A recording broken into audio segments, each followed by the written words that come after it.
बेटा भगत, क्या कर रहे हो तुम? बंदूकें बो रहा हूँ। बंदूकें? हाँ जी।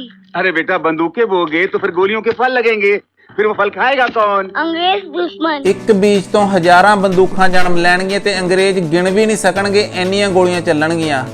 ਜਦੋਂ ਜਲਿਆਂਵਾਲਾ ਬਾਗ ਦੇ ਵਿੱਚ ਜਨਰਲ ਡਾਇਰ ਵੱਲੋਂ ਸੈਂਕੜੇ ਲੋਕਾਂ ਨੂੰ ਮੌਤ ਦੇ ਘਾਟ ਉਤਾਰ ਦਿੱਤਾ ਤਾਂ 12 ਸਾਲ ਦੇ ਇੱਕ ਬੱਚੇ ਨੇ ਇਸੇ ਮਿੱਟੀ ਦੀ ਸਹੁੰ ਖਾ ਕੇ ਅੰਗਰੇਜ਼ਾਂ ਦੇ ਅੰਤ ਦੀ ਸਹੁੰ ਖਾਧੀ ਸੀ। ਸਤਿ ਸ਼੍ਰੀ ਅਕਾਲ ਜੀ। ਇਹ ਦਾਸਤਾਨ ਹੈ ਇੱਕ ਐਸੇ ਮਹਾਨ ਕ੍ਰਾਂਤੀਕਾਰੀ ਦੀ ਜਿਸ ਨੇ ਹੱਸਦੇ ਹੱਸਦੇ ਆਪਣੀ ਪੂਰੀ ਜ਼ਿੰਦਗੀ ਨੂੰ ਦੇਸ਼ ਦੇ ਨਾਂ ਤੇ ਨਿਸ਼ਾਵਰ ਕਰ ਦਿੱਤਾ, ਜਿਸ ਨੇ ਬਹਿਰਿਆਂ ਨੂੰ ਸੁਣਾਉਣ ਲਈ ਬੰਬ ਦਾ ਧਮਾਕਾ ਕੀਤਾ ਤੇ ਇਨਕਲਾਬ ਲਿਆਉਣ ਲਈ ਖੁਸ਼ੀ-ਖੁਸ਼ੀ ਫਾਂਸੀ ਦੇ ਫੰਦੇ ਨੂੰ ਚੁੰਮਿਆ। ਲਿਖ ਰਹਾ ਹੂੰ ਅੰਜਾਮ ਜਿਸਕਾ ਆगाज कल होगा, मेरे लहू का कतरा कतरा भी इनकलाब लाएगा, मैं रहूं या ना रहूं ये वादा है तुमसे, मेरे बाद वतन पर मर मिटने वालों का सैलाब आएगा। जी हाँ, ਅੱਜ ਆਪਾਂ ਗੱਲ ਕਰਾਂਗੇ ਯੂਥ ਆਈਕਨ ਸ਼ਹੀਦ ਆਜ਼ਮ ਭਗਤ ਸਿੰਘ ਦੀ। ਸ਼ਹੀਦ ਭਗਤ ਸਿੰਘ ਦਾ ਜਨਮ 27 ਸਤੰਬਰ 1907 ਨੂੰ ਪੰਜਾਬ ਦੇ ਇੱਕ ਜ਼ਿਲ੍ਹਾ ਲਾਇਲਪੁਰ ਦੇ ਇੱਕ ਪਿੰਡ ਬੰਗਾ ਵਿਖੇ ਮਾਤਾ ਵਿਦਿਆਵਤੀ ਤੇ ਪਿਤਾ ਸਰਦਾਰ ਕਿਸ਼ਨ ਸਿੰਘ ਦੇ ਘਰ ਹੋਇਆ। ਸ਼ਹੀਦ ਭਗਤ ਸਿੰਘ ਦੇ ਪਿਤਾ ਤੇ ਚਾਚਾ ਸਰਦਾਰ ਅਜੀਤ ਸਿੰਘ ਪ੍ਰੋਗਰੈਸਿਵ ਪੋਲਿਟਿਕਸ ਦੇ ਵਿੱਚ ਪਹਿਲਾਂ ਤੋਂ ਹੀ ਐਕਟਿਵ ਸੀ। ਉਹਨਾਂ ਨੇ ਕੈਨਲ ਕੋਲੋਨਾਈਜੇਸ਼ਨ ਬਿੱਲ 1907 ਤੇ ਗਦਰੀ ਬਾਬਿਆਂ ਦੀ ਲਹਿਰ ਦੇ ਵਿੱਚ 1914 ਤੋਂ 1915 ਤੱਕ ਹਿੱਸਾ ਲਿਆ। ਭਗਤ ਸਿੰਘ ਦੀ ਮੁੱਢਲੀ ਵਿੱਦਿਆ ਪਿੰਡ ਦੇ ਸਕੂਲ ਤੋਂ ਹੋਈ ਤੇ ਉਸ ਤੋਂ ਬਾਅਦ ਉਹਨਾਂ ਨੂੰ ਡੀਏਵੀ ਸਕੂਲ ਲਾਹੌਰ ਦੇ ਵਿੱਚ ਲਗਾ ਦਿੱਤਾ ਗਿਆ ਤੇ 1923 ਦੇ ਵਿੱਚ ਉਹਨਾਂ ਨੇ ਨੈਸ਼ਨਲ ਕਾਲਜ ਲਾਹੌਰ ਵਿਖੇ ਦਾਖਲਾ ਕਰਵਾਇਆ। ਇਹ ਨੈਸ਼ਨਲ ਕਾਲਜ ਲਾਲਾ ਲਾਜਪਤ ਰਾਏ ਜੀ ਨੇ ਮਹਾਤਮਾ ਗਾਂਧੀ ਜੀ ਦੀ ਨਾਨ ਕੋਆਪਰੇਟਿਵ ਮੂਵਮੈਂਟ ਤੋਂ ਪ੍ਰਭਾਵਿਤ ਹੋ ਕੇ ਖੋਲ੍ਹਿਆ ਸੀ ਤੇ ਮਕਸਦ ਇਹ ਸੀ ਕਿ ਭਾਰਤੀ ਬੱਚੇ ਅੰਗਰੇਜ਼ਾਂ ਦੁਆਰਾ ਸਬਸਿਡਾਈਜ਼ ਸਕੂਲਾਂ ਤੋਂ ਆਪਣਾ ਖਹਿੜਾ ਛਡਾਉਣ। ਕਾਲਜ ਵਿੱਚ ਪੜ੍ਹਦੇ ਭਗਤ ਸਿੰਘ ਦਾ ਨੌਜਵਾਨਾਂ ਦੇ ਉੱਤੇ ਡੂੰਘਾ ਪ੍ਰਭਾਵ ਪੁਲਿਸ ਲਈ ਇੱਕ ਚਿੰਤਾ ਦਾ ਵਿਸ਼ਾ ਸੀ। ਇਸ ਕਰਕੇ ਉਹਨਾਂ ਨੇ 1927 ਦੇ ਵਿੱਚ ਭਗਤ ਸਿੰਘ ਉੱਤੇ ਲਾਹੌਰ ਬੰਬਿੰਗ ਦਾ ਇੱਕ ਝੂਠਾ ਕੇਸ ਬਣਾ ਕੇ ਅੰਦਰ ਸਿੱਟ ਦਿੱਤਾ ਤੇ ਉਸ ਨੂੰ 60,000 ਰੁਪਏ ਦੀ ਸਿਓਰਟੀ ਬੌਂਡ ਦੇ ਉੱਤੇ ਛੱਡਿਆ ਗਿਆ। 60,000 ਰੁਪਇਆ 1927 ਦੇ ਵਿੱਚ ਬਹੁਤ ਵੱਡੀ ਰਕਮ ਹੁੰਦਾ ਸੀ ਤੇ ਇੱਥੋਂ ਪਤਾ ਲੱਗਦਾ ਹੈ ਕਿ ਭਗਤ ਸਿੰਘ ਇੱਕ ਆਰਥਿਕ ਤੌਰ ਤੇ ਸੰਪੰਨ ਪਰਿਵਾਰ ਤੋਂ ਆਉਂਦਾ ਸੀ। ਭਗਤ ਸਿੰਘ ਪੰਜਾਬੀ ਤੇ ਉਰਦੂ ਅਖਬਾਰਾਂ ਦੇ ਲਈ ਲਿਖਿਆ ਕਰਦੇ ਸੀ ਜੋ ਉਸ ਸਮੇਂ ਅੰਮ੍ਰਿਤਸਰ ਤੋਂ ਪਬਲਿਸ਼ ਹੁੰਦੇ ਸੀ। ਇਸ ਤੋਂ ਬਿਨਾਂ ਭਗਤ ਸਿੰਘ ਨੇ ਨੌਜਵਾਨ ਭਾਰਤ ਸਭਾ ਦੇ ਲਈ ਵੀ ਲਿਖਿਆ। ਉਹਨਾਂ ਲਈ ਉਹ ਪਰਚੇ ਲਿਖਦੇ ਹੁੰਦੇ ਸੀ ਜਿਨ੍ਹਾਂ ਉੱਤੇ ਉਹ ਬ੍ਰਿਟਿਸ਼ ਸਰਕਾਰ ਦੀਆਂ ਨੀਤੀਆਂ ਦਾ ਵਿਰੋਧ ਕਰਦੇ ਸੀ। ਇਸ ਤੋਂ ਬਿਨਾਂ ਉਹਨਾਂ ਨੇ ਕੀਰਤੀ ਜਰਨਲ ਲਈ ਲਿਖਿਆ ਜੋ ਕੀਰਤੀ ਕਿਸਾਨ ਪਾਰਟੀ ਦਾ ਜਰਨਲ ਹੁੰਦਾ ਸੀ ਤੇ ਇਸ ਤੋਂ ਬਿਨਾਂ ਉਹਨਾਂ ਨੇ ਵੀਰ ਅਰਜੁਨ ਨਿਊਜ਼ਪੇਪਰ ਦਿੱਲੀ ਲਈ ਵੀ ਲਿਖਿਆ। ਉਹ ਜਦੋਂ ਵੀ ਆਪਣੇ ਲੇਖ ਛਾਪਦੇ ਸੀ ਉਹ ਬਲਵੰਤ, ਰਣਜੀਤ ਤੇ ਵਿਦਰੋਹੀ ਦੇ ਨਾਮ ਥੱਲੇ ਛਾਪਦੇ ਹੁੰਦੇ ਸੀ ਤਾਂ ਜੋ ਅੰਗਰੇਜ਼ਾਂ ਨੂੰ ਇਸ ਲੇਖਕ ਦੇ ਬਾਰੇ ਪਤਾ ਨਾ ਲੱਗ ਜਾਵੇ। 1928 ਵਿੱਚ ਬ੍ਰਿਟਿਸ਼ ਗਵਰਨਮੈਂਟ ਨੇ ਸਾਈਮਨ ਕਮਿਸ਼ਨ ਸੈਟਅਪ ਕੀਤਾ ਜਿਸ ਦਾ ਕੰਮ ਸੀ ਇੰਡੀਆ ਦੇ ਵਿੱਚ ਪੋਲੀਟੀਕਲ ਸਿਚੁਏਸ਼ਨ ਨੂੰ ਰਿਪੋਰਟ ਕਰਨਾ, ਪਰ ਇੰਡੀਅਨ ਪੋਲੀਟੀਕਲ ਪਾਰਟੀਆਂ ਨੇ ਇਸ ਦਾ ਵਿਰੋਧ ਕੀਤਾ ਕਿਉਂਕਿ ਇਸ ਦੇ ਵਿੱਚ ਕੋਈ ਵੀ ਇੰਡੀਅਨ ਮੈਂਬਰ ਨਹੀਂ ਸੀ ਹੈਗਾ। ਫਿਰ 30 ਅਕਤੂਬਰ 1928 ਨੂੰ ਸਾਈਮਨ ਕਮਿਸ਼ਨ ਲਾਹੌਰ ਪਹੁੰਚਦਾ ਤੇ ਲਾਲਾ ਲਾਜਪਤ ਰਾਏ ਦੀ ਅਗਵਾਈ ਦੇ ਵਿੱਚ ਪ੍ਰੋਟੈਸਟ ਕੀਤਾ ਜਾਂਦਾ। ਉਸ ਸਮੇਂ ਲਾਹੌਰ ਦੇ ਐਸਪੀ ਜੇਮਸ ਏ ਸਕਾਟ ਸੀ ਤੇ ਉਹ ਲਾਠੀ ਚਾਰਜ ਦਾ ਹੁਕਮ ਦੇ ਦਿੰਦੇ ਨੇ ਤੇ ਉਹ ਲਾਲਾ ਜੀ ਦੇ ਉੱਤੇ ਪਰਸਨਲ ਅਸੌਲਟ ਵੀ ਕਰਦੇ ਨੇ ਜਿਸ ਤੇ ਚੱਲਦੇ 17 ਨਵੰਬਰ 1928 ਨੂੰ ਲਾਲਾ ਲਾਜਪਤ ਰਾਏ ਦੀ ਜੇਰੇ ਇਲਾਜ ਹਸਪਤਾਲ ਦੇ ਵਿੱਚ ਹਾਰਟ ਅਟੈਕ ਨਾਲ ਮੌਤ ਹੋ ਜਾਂਦੀ ਹੈ ਤੇ ਡਾਕਟਰਾਂ ਦੇ ਕਹਿਣ ਦੇ ਮੁਤਾਬਕ ਇਹ ਹਾਰਟ ਅਟੈਕ ਦਾ ਸੰਬੰਧ ਉਹਨਾਂ ਦੀ ਇੰਜਰੀਜ਼ ਨਾਲ ਹੈ। ਜਦੋਂ ਇਹ ਮੁੱਦਾ ਬ੍ਰਿਟਿਸ਼ ਪਾਰਲੀਮੈਂਟ ਦੇ ਵਿੱਚ ਚੱਕਿਆ ਗਿਆ ਤਾਂ ਬ੍ਰਿਟਿਸ਼ ਸਰਕਾਰ ਨੇ ਆਪਣੇ ਰੋਲ ਤੋਂ ਡਿਨਾਈ ਕੀਤਾ। 1928 ਵਿੱਚ Bhagat Singh Hindustan socialist republican association ਦੇ ਖਾਸ ਮੈਂਬਰ ਹੁੰਦੇ ਨੇ ਤੇ ਇਹ ਪਾਰਟੀ ਲਾਲਾ ਲਾਜਪਤ ਰਾਏ ਦੀ ਮੌਤ ਦਾ ਬਦਲਾ ਲੈਣ ਦਾ ਪਲਾਨ ਬਣਾਉਂਦੀ ਹੈ ਤੇ ਪਲਾਨ ਦੇ ਵਿੱਚ ਸ਼ਾਮਲ ਹੁੰਦੇ ਨੇ ਰਾਜਗੁਰੂ, ਸੁਖਦੇਵ ਤੇ ਚੰਦਰ ਸ਼ੇਖਰ ਆਜ਼ਾਦ। ਪਲਾਨ ਸੀ ਜੇਮਸ ਏ ਸਕਾਟ ਦੀ ਹੱਤਿਆ, ਪਰ ਮਿਸਟੇਕਨ ਆਈਡੈਂਟੀਟੀ ਦੇ ਚੱਲਦਿਆਂ ਇਹਨਾਂ ਨੇ ਉਸ ਸਮੇਂ ਦੇ ਏਐਸਪੀ ਜੇਪੀ ਸੌਂਡਰਸ ਨੂੰ ਲਾਹੌਰ ਪੁਲਿਸ ਹੈੱਡਕੁਆਰਟਰਸ ਦੇ ਬਾਹਰ 17 ਦਸੰਬਰ 1928 ਨੂੰ ਗੋਲੀਆਂ ਦੇ ਨਾਲ ਭੁੰਨ ਦਿੱਤਾ। ਇਸ ਦਾ ਰਿਐਕਸ਼ਨ ਇਹ ਹੋਇਆ ਕਿ ਨੌਜਵਾਨ ਭਾਰਤ ਸਭਾ ਤੇ ਹਿੰਦੁਸਤਾਨ ਸੋਸ਼ਲਿਸਟ ਰਿਪਬਲਿਕਨ ਐਸੋਸੀਏਸ਼ਨ ਦੀਆਂ ਜੋ ਪਬਲਿਕ ਮੀਟਿੰਗਸ ਹੁੰਦੀਆਂ ਸੀ ਉਹਨਾਂ ਵਿੱਚ ਆਮ ਪਬਲਿਕ ਦਾ ਇਕੱਠ ਘੱਟ ਹੋਣ ਲੱਗਾ। ਇੱਥੋਂ ਤੱਕ ਕਿ ਇਹਨਾਂ ਪਾਰਟੀਆਂ ਦੇ ਵੱਡੇ ਨੇਤਾਵਾਂ ਨੇ ਵੀ ਇਹਨਾਂ ਮੀਟਿੰਗਸ ਦੇ ਵਿੱਚ ਭਾਗ ਲੈਣਾ ਘੱਟ ਕਰ ਦਿੱਤਾ। ਉਸ ਸਮੇਂ ਦੇ ਨੇਤਾ, ਐਕਟਿਵਿਸਟ ਤੇ ਨਿਊਜ਼ਪੇਪਰ ਜਿਨ੍ਹਾਂ ਦੇ ਵਿੱਚ ਦੀ ਪੀਪਲ ਵੀ ਸ਼ਾਮਿਲ ਸੀ, ਜਿਸ ਨੂੰ ਲਾਲਾ ਲਾਜਪਤ ਰਾਏ ਨੇ ਖੜਾ ਕੀਤਾ ਸੀ। ਆਪਣਾ ਨੈਰੇਟਿਵ ਸਮੇਂ ਦੇ ਹਿਸਾਬ ਨਾਲ ਬਣਾਇਆ ਤੇ ਕਿਹਾ non cooperation was preferable to violence.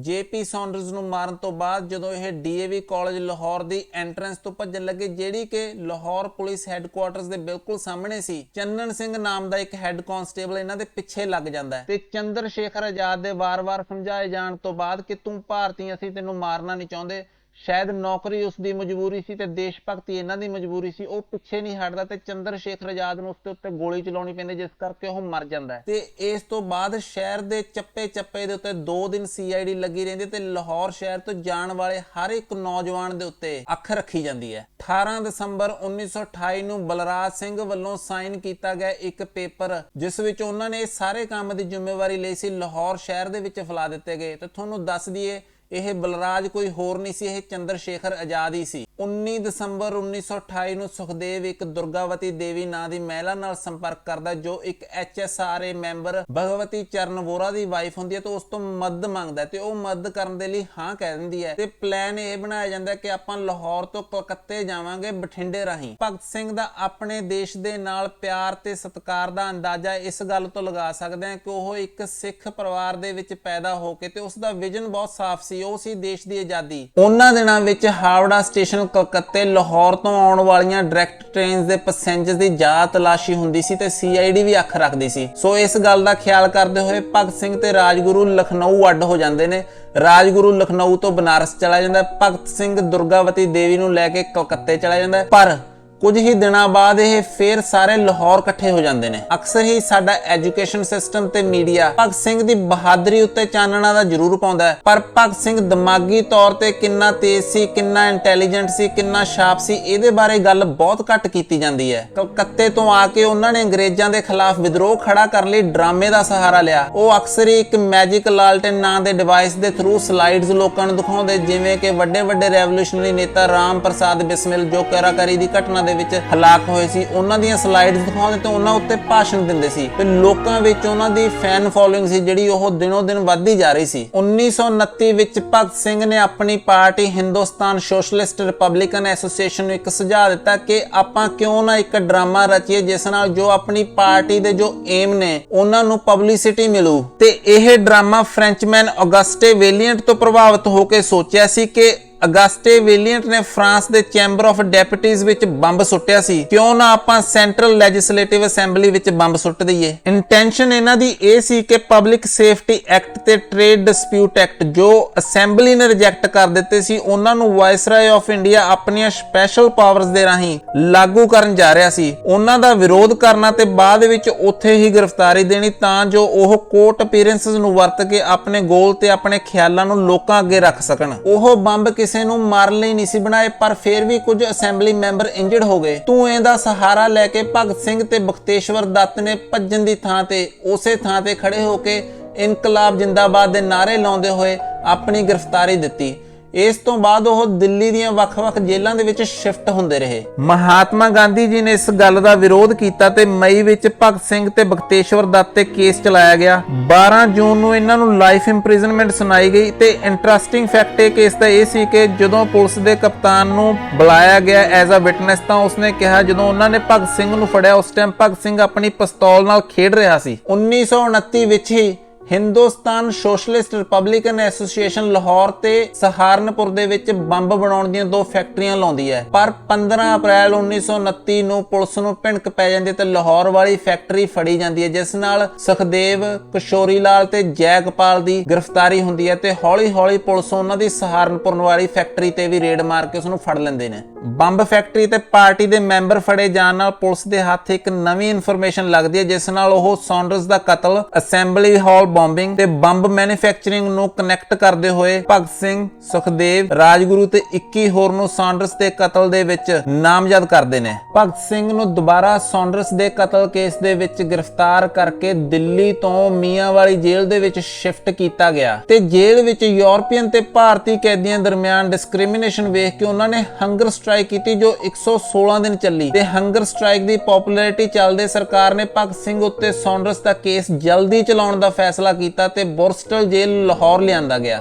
10 ਜੁਲਾਈ 1929 ਨੂੰ ਭਗਤ ਸਿੰਘ ਦਾ ਕੋਰਟ ਟ੍ਰਾਇਲ ਚਲਾਇਆ ਜਾਂਦਾ ਹੈ ਤੇ ਉਹ ਹੰਗਰ ਸਟ੍ਰਾਈਕ ਕਰਕੇ ਇੰਨੇ ਕਮਜ਼ੋਰ ਹੋ ਗਏ ਸੀ ਕਿ ਉਹਨਾਂ ਨੂੰ ਆਪਣੇ ਟ੍ਰਾਇਲ ਦੇ ਉੱਤੇ ਲਿਆਉਣ ਲਈ ਸਟ੍ਰੈਚਰ ਵਿੱਚ ਪਾ ਕੇ ਲਿਆਂਦਾ ਗਿਆ ਤੇ ਉਹਨਾਂ ਦਾ ਵਜ਼ਨ ਘਟ ਕੇ ਸਿਰਫ 54 ਕਿਲੋ ਰਹਿ ਗਿਆ ਸੀ। ਤੇ ਹੰਗਰ ਸਟ੍ਰਾਈਕ ਦੇ 63ਵੇਂ ਦਿਨ ਇੱਕ ਕ੍ਰਾਂਤੀਕਾਰੀ ਜੋਗਿੰਦਰ ਨਾਥ ਦਾਸ ਦੀ ਡੈਥ ਹੋ ਜਾਂਦੀ ਹੈ ਤੇ ਹਾਲਾਤ ਦੇਸ਼ ਵਿੱਚ ਬੇਕਾਬੂ ਹੋਣ ਲੱਗਦੇ ਨੇ। ਤਾਂ ਜਵਾਹਰ ਲਾਲ ਨਹਿਰੂ ਦੀ ਇੰਟਰਵੈਂਸ਼ਨ ਨਾਲ ਤੇ ਭਗਤ ਸਿੰਘ ਦੇ ਪਿਤਾ ਦੇ ਕਹਿਣ ਤੇ 116 ਦਿਨਾਂ ਬਾਅਦ ਹੰਗਰ ਸਟ੍ਰਾਈਕ ਭਗਤ ਸਿੰਘ ਨੇ ਬੰਦ ਕੀਤੀ। ਇਸ ਸਮੇਂ ਤੱਕ ਭਗਤ ਸਿੰਘ ਦੀ ਪਪੂਲੈਰਿਟੀ ਪੰਜਾਬ ਤੋਂ ਬਾਹਰ ਨਿਕਲ ਕੇ ਸਾਰੇ ਦੇਸ਼ ਵਿੱਚ ਫੈਲ ਚੁੱਕੀ ਸੀ। 7 ਅਕਤੂਬਰ 1930 ਨੂੰ 300 ਪੇਜਾਂ ਦੀ ਜੱਜਮੈਂਟ ਆਉਂਦੀ ਹੈ ਜਿਸ ਵਿੱਚ ਭਗਤ ਸਿੰਘ, ਰਾਜਗੁਰੂ ਤੇ ਸੁਖਦੇਵ ਨੂੰ ਫਾਂਸੀ ਦੀ ਸਜ਼ਾ ਸੁਣਾਈ ਜਾਂਦੀ ਹੈ ਤੇ ਬਾਕੀਆਂ ਨੂੰ ਕਾਲੇ ਪਾਣੀ ਦੀਆਂ ਸਜ਼ਾਵਾਂ ਤੇ ਹੋਰ ਵੱਖ-ਵੱਖ ਸਜ਼ਾਵਾਂ ਸੁਣਾਈਆਂ ਜਾਂਦੀਆਂ ਨੇ। ਭਗਤ ਸਿੰਘ ਦੀ ਫਾਂਸੀ ਦਾ ਦਿਨ 24 ਮਾਰਚ 1931 ਮੁਕਰਰ ਹੋਇਆ ਸੀ ਪਰ ਉਹਨਾਂ ਨੂੰ ਫਾਂਸੀ ਇੱਕ ਦਿਨ ਪਹਿਲਾਂ ਹੀ 23 ਮਾਰਚ 1931 ਨੂੰ ਸ਼ਾਮ ਨੂੰ 7:30 ਵਜੇ ਦੇ ਦਿੱਤੀ ਗਈ। ਉਸ ਦਾ ਇੱਕ ਕਾਰਨ ਇਹ ਵੀ ਸੀ ਕਿ ਕੋਈ ਵੀ ਮੈਜਿਸਟ੍ਰੇਟ ਉਹਨਾਂ ਦੀ ਫਾਂਸੀ ਨੂੰ ਸੁਪਰਵਾਈਜ਼ ਨਹੀਂ ਸੀ ਕਰਨਾ ਚਾਹੁੰਦਾ ਤੇ ਦੇਸ਼ ਦੇ ਵਿੱਚ ਹਾਲਾਤ ਖਰਾਬ ਹੁੰਦੇ ਦੇਖ ਕੇ ਇੱਕ ਆਨਰੇਰੀ ਜੱਜ ਲੱਭਿਆ ਗਿਆ ਤੇ ਹਬੜਾ ਦਬੜੀ ਦੇ ਵਿੱਚ ਫਾਂਸੀ ਦਿੱਤੀ ਗਈ। ਫਾਂਸੀ ਤੋਂ ਬਾਅਦ ਜੇਲ੍ਹ ਦੀ ਪਿਛਲੀ ਕੰਧ ਤੋੜ ਕੇ ਬੋਡੀਜ਼ ਨੂੰ ਰਾਤ ਦੇ ਹਨੇਰੇ ਵਿੱਚ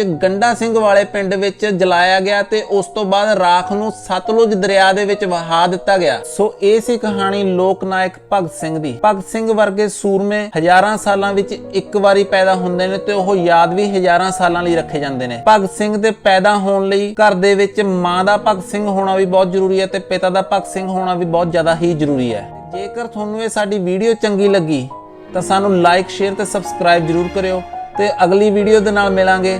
ਉਦੋਂ ਤੱਕ ਰੱਬ ਰਾਖਾ।